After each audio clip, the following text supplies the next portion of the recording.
Welcome back. We are here with part 10 of our fifth generation of our royal family, and we are going to do a few things today, as per usual. One of them being Kiara's birthday, so that is tomorrow in some days. So we are very excited about that.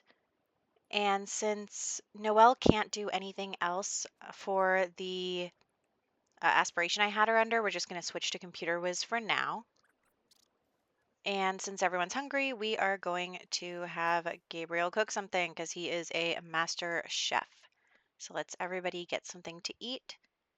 I honestly don't even know how many servings this makes. I guess it must make must make 8 then. Not really sure. But look, everybody eating on the couch, Gabriel and Lucille sitting as far away from each other as possible. That checks out. And then we will fix the computer. He's got to go to the bathroom, go to bed. We're just queuing up everybody's needs right now. Although it is still the afternoon, so anyway. But she is very unhappy, as she should be. Lucille is, having some problems. She is slowly but steadily losing everything. We had a big crash, but no matter what she does, the situation is not improving. She just can't seem to get back on Gabriel's good side. I mean, obviously, because she did kill his wife and daughter, so awkward. You are never going to be forgiven for that. And she's just kind of waiting for the hammer to drop. She's just waiting for Gabriel to kick her out, banish her, kill her. What's going to happen? She doesn't know, but I think she still has this like sliver of hope that something is going to, go in her favor. And Noelle is working on her aspiration, but she's also very tired. Um, but video games are a great way to get your fun up. I don't know if that's because, this is The Sims, right? So playing The Sims should get your fun up. So Gabriel is actually going to come in here and yell at Lucille. Now, if you remember, back when Lucille moved in, she stayed in this room. And also, this is supposed to be Noelle's room because this is the suite for the heir of the kingdom. And she kind of never let Noelle move into this room. Even when she was sleeping in the room with Gabriel, she still never let Noelle move in here. So Gabriel is going to kind of come in there and just wake her up and yell at her and be like, you know what, you can't even stay in here. Don't, this is not your room. And he basically says, you got to move all your stuff out of here and pick a different room in the castle because this is Noelle's bedroom. So Lucille just lost her room too. I'm going to reassign the beds here. And Noelle does not like Lucille either for obvious reasons. So it's not like she's going to stick up for her. I think that Noelle is also feeling like really betrayed because she really thought that Lucille was going to be a mother figure to her, going to be someone that she could count on and trust, but that was not the case. It's hard to learn that someone who you trusted and who, you thought would take care of you never liked you in the first place. So that is difficult. And also, for some reason, I still cannot cook. I have to keep doing this, keep going, just pick up the pan. Thank you. Okay, so everyone is hungry again. So let's get them all some chicken stir fry. Sounds good to me. And I'll eat. Good news is Lucille is not trying to sit next to Gabriel. So I think Gabriel is enjoying spending time with his daughters. He loves his children.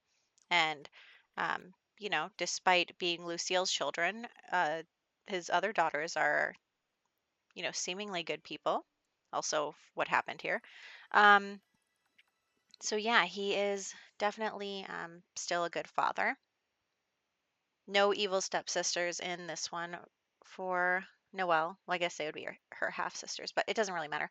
So, yeah, they all like each other. And we are going to send them to school soon, although Noelle is exhausted and I'm just going to have to cheat the kids' needs in order to send them to school. But as for the parents, we can continue to take care of them. They're going to continue to avoid each other as well. So there's that. Let's have him take a little nap. And then when he gets up, we'll have him cook the birthday cake. That'll be good. None of my kids did their homework. It's fine. But look at them. They're so cute doing their homework together. I love that. So then we are going to check on our money trees and just kind of putz around the house for a while. enjoy our alone time, I guess. I think Gabriel's probably sad because Farah didn't want to be resurrected, and he wanted that in his life. So it's disappointing, but sometimes you just gotta accept the way things are. So, what else are we doing here? We've got his social is a little low. So, what are we going to have him do? Go and yell at Lucille. um, yeah, they are really not on good terms. And every time he thinks about her, he gets infuriated. And so he comes to yell at her. So he's just kind of shouting at her, being like, "You're a horrible person, blah, blah, blah.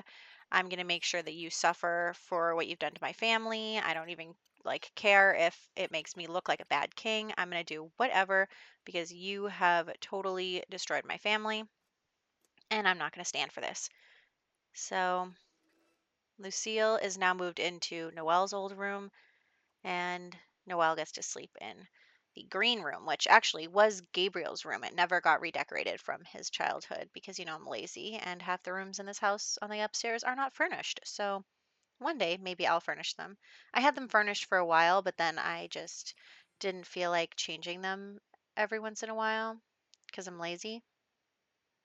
That's what happens when you play generationally. You start to not do things. Anyway, here we go. Let's bake that birthday cake. We're inviting over some classmates, and a lot of Gen 6 are starting to kind of become older and starting to get to be teenagers and all that stuff. So that's good. We're going to invite them all over in order to celebrate Kiara's birthday. Let's put some birthday candles on that cake and get all of the kids. Isn't that cute? Ugh. And get all of the kids um, over here so that they can do their birthday celebration. And also, yeah, there are like 3 birthdays next week. But right now, we are only focused on Kiara. Here we go. Everybody sit down. And it's a much more manageable club size because this is only 6th generation. But everybody is here, and she's going to blow out the candles and age up. And she rolled the foodie trait, so she's a hot-headed foodie. And I chose the mixology aspiration for her. I think she'll enjoy that. She's cool. Like I think this is the case where like when she was little, her mom put her in these like pink frilly dresses, and she was so not interested in that. She she definitely grew up to be you know, quite a rebel, I suppose. Leather jacket, cool, she's cool. Um, but anyway, I didn't do her makeover on screen because we were doing other stuff. So I will show you pictures of her makeover at the end. But actually, Rick here, this is Rick Siren. He hit on Noelle, and Noelle was like, sorry, not interested. Actually, Noelle's a lesbian, so she's definitely not interested. So he then started flirting with Nora, and Nora is actually part of a Newcrest duchy, and Newcrest is another kingdom um, in this save file. So actually, some of the people from Newcrest get along with the people here, so that is why um, some of them showed up to the party. Anyway, you guys need to put your clothes back on so that we can talk. So anyway, Rick actually found Nora very attractive per Wicked Whims, and a bunch of other kids are also. You know what? They become teenagers and then they just can't control themselves. So all of my Sims are woohooing right now. That's just great. Let's change her outfit. And now Rick and Nora are getting along very nicely. They're both attracted to each other. They woohooed autonomously. You saw that. And yeah, they are just super into each other. So that is great. I'm actually going to encourage this, cross kingdom relationships. So I'm going to encourage them being together. She is so cute. I just put her in some pre-made outfits. But yeah, I think that these two could make a good couple. And I mean, he actually looks a lot like his father, except for the skin color. He gets the alien skin color from his mother, but his face is very, very much his father. And so I'm trying to get these two to date each other. It's not coming up yet, but it will. And of course, they will autonomously woohoo again. And I'm trying to stop them, and they just won't listen to me. They're just they're just so into each other they can't even keep their hands to themselves. Not even long enough to ask her to be your girlfriend. So let's cue that up. This is our first relationship of Gen 6. Very exciting. We are going to definitely be ramping those up in the coming videos. Ugh, there's my phone again. I don't know why this always happens when I'm trying to record. Also, it was a spam call, so thanks a lot. But anyway, um, we are okay. There's our first kiss, and he is going to ask her to be his girlfriend as well, which is really exciting. I don't think she's going to listen though. I think she's going to want to woohoo first. But anyway, we're going to move on to the next part of this video. Yep, see, they just do whatever they want. Okay, we're going to move on to the next part of this video, which involves Lucille. So Lucille is 100% sure now that she's on the outs. She's going to have a problem. So um, she is talking to, actually, no, not you. All the Griffin boys look exactly the same. I swear, all their like faces look exactly the same, and I cannot tell them apart. So those genes are strong. Um, okay, so we are going to invite the King of Newcrest over. So as you know, Nora was there, so maybe we can say that he was. Actually, this is not the king. This is the crown prince, but he is an adult, a young adult, but an adult anyway. So Lucille is going to get to talking to him, and he, oh my gosh, he has the most perfect combination of traits. Like I didn't even do this. It was all random. Can you guys please just start dating? I'm trying really hard just to get them dating and they're blurred out. They're not doing what I need them to do. This is what happens when you deal with teenagers. Okay, so she's going to talk to him, and he has the perfect combination of horrible traits. He's mean, he's evil, and he's jealous. I mean, how wild is that? How does that even happen? Like, what an unlucky combination of things. So, she is going to flirt with him a little bit and, kind of, they find each other attractive. Look at them. They autonomously woohooed within 5 seconds of talking to each other. Okay, you two stop trying to woohoo. Okay, you two can woohoo if you want. But, so she's going to talk to him and she's going to kind of tell him, like, oh, King Gabriel's so mean to me. He tried to use me to replace his wife, and now he's just done with me, and he, is treating me poorly. And she's got the sob story victim kind of thing going on. And of course, this guy who's getting some, um, and is jealous, and is mean, and is evil, is going to be like, "Oh, don't worry about it. Like I can totally like handle this." And of course, his father, the king of Newcrest, is not going to appreciate this confrontation. But anyway, he's like, "Don't worry about it. Like, you know, I'll save you. I'm a white knight. Like I don't mind starting a fight." So, yeah, you can see how attracted they are to each other. It's funny. So, anyway, they're talking and she's totally getting everything going her way. And then Gabriel comes in and he's like, seriously? He's like, really? You're just going to latch on to the next person?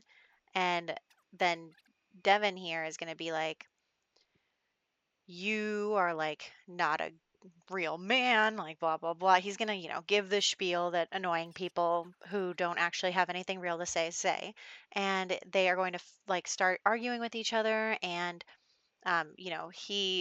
Devin's evil. He's mean. He enjoys this. Like, look at how much fun he's having arguing. So he just like doesn't even care. And look at that. He's also insensitive and greedy and a lover. So what combination of traits, really?